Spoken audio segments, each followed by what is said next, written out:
So Move Semantics in C++. Move Semantics in C++ was made possible basically by addition of the notion of R-value references, which was done in C++ 11, and we mentioned it also in the video about copy constructor and copy semantics in general. So probably it's better before jumping into Move Semantics, we talk a little bit about these value categories. Prior to C++ 11, we had two value categories, L values and R values in C++. So what was commonly known as L values was sort of objects which they had an identity, or they had a memory location, a permanent memory location. You could assign stuff to them, or you could define references for them, or they happen to be on usually or mostly on the left-hand side of the assignment operator. And what was commonly known as R values was sort of temporary objects. They had temporary locations in the memory, or they happened to be on the right-hand side of the assignment operator. You couldn't assign to them and stuff like that. But then C++ 11 comes out, and it gives the notion of R-value references. So we know that typically, let's say before C++ 11, you could say int a equals, for example, I don't know, 4, and then you could say int ampersand b equals a. And you would say this is just a reference, b is a reference to a, and you could also call it as an L-value reference. So the notation for R-value references is ampersand ampersand. So this means that in C++ 11 and onwards, you can say int ampersand ampersand a equals, for example, 6. Why? Because 6 is certainly an R value, and you can bind R value references to R values. So this is a completely valid statement in C++ 11 and onwards. So with introduction of these R-value references, of course, Move Semantics was possible, but then there was a huge sort of debate in the committee that now we cannot live only with R values and L values anymore, because there should be like a better generalization and better naming for the stuff. So after long discussions, they finally came up with sort of different category of value categories, let's say. So now we have all the way notions of R values, we have X values, we have, of course, L values, we have GL values, and what else do we have? We have also PR values.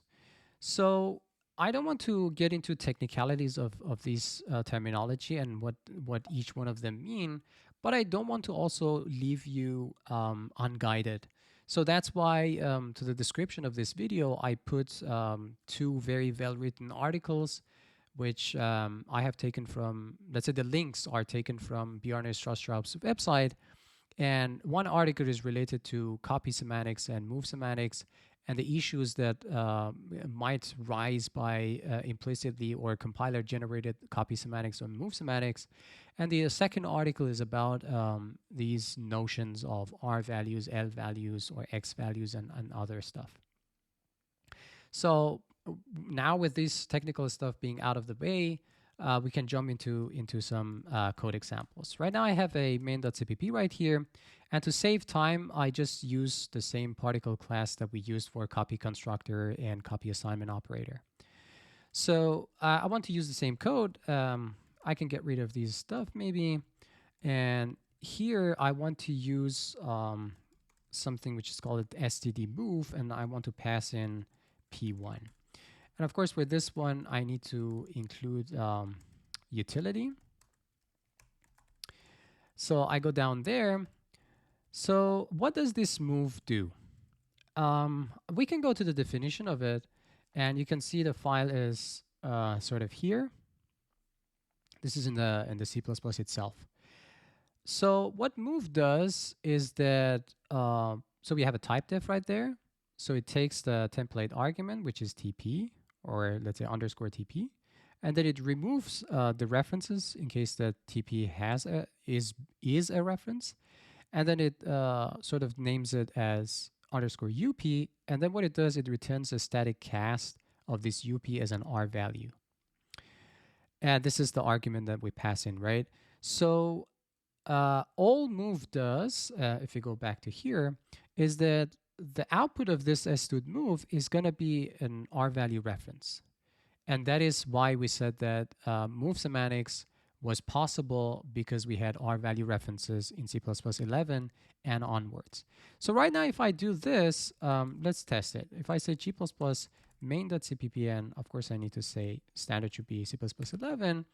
Then if I try to run it, you see that, wait a second, copy constructor is called?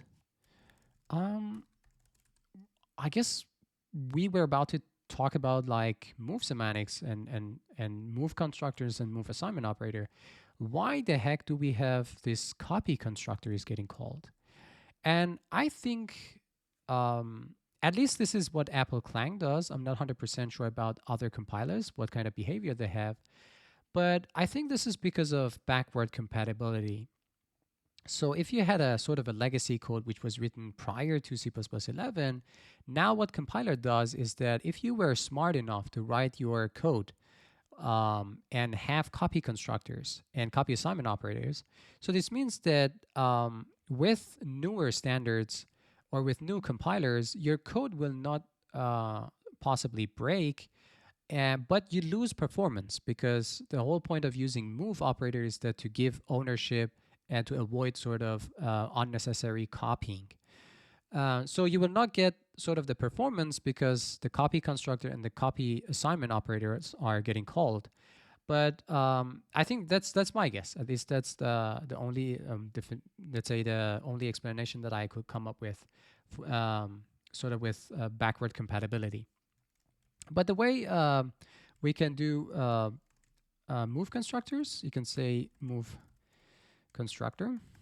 You can write it as we said it's possible with these particle ampersand ampersand, the R value references of other. You can throw in also a no except keyword right there because you usually don't expect them to throw exceptions for move constructors and move assignment operators. Why? Because we are not, for example, doing resource allocation just like here in a copy assignment operator. So we can throw in a no except right there. And what you want to say is d equals to other.d. But here's what is important here, that you need to leave the source of the copy into a valid state but unspecified. So what we can do here in this case, we can leave sort of, we can leave other.d equal to null pointer. And that means that it's valid, but it's unspecified. So, and we can also put a std cout statement here to say that, no, not copy constructor, but move constructor is called. Okay, so now if I compile this code and try to run it, you see that now correctly the move constructor is called instead of copy constructor. And I can also take a look at, for example, P2 diameter. P2 diameter is going to be equal to P2.d.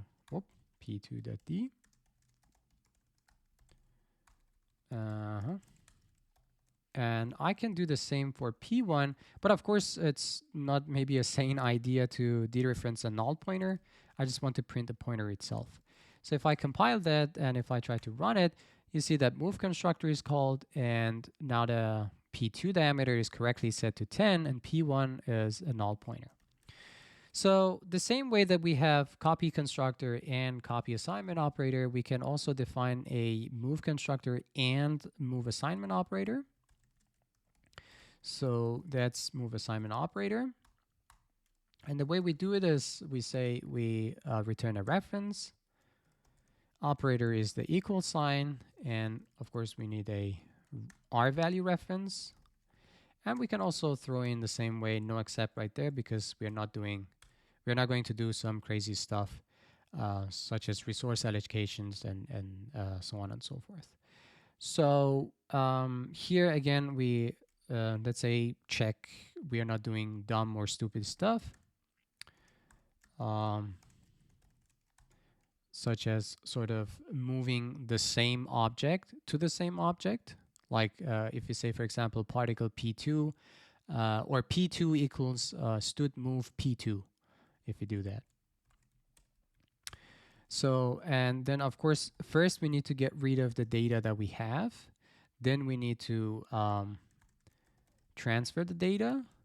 And then we need to get rid of other.d to be in a state which is valid, but it's unspecified. And then, of course, you can also put a statement right there that the move assignment operator is called.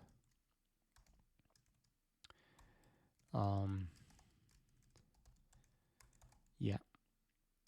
So doing that, then the scenario for this one is, let's say we have already initialized P2 to, for example, a diameter of 4, but then down the line, some stuff happens and you want to give the ownership of P1 to P2.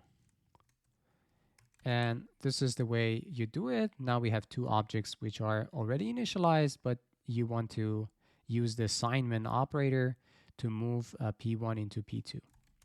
If you do that, we compile it, and what does it say? Oh, we forgot to return something because it says non-void function doesn't return a value. Of course, here we need to return this.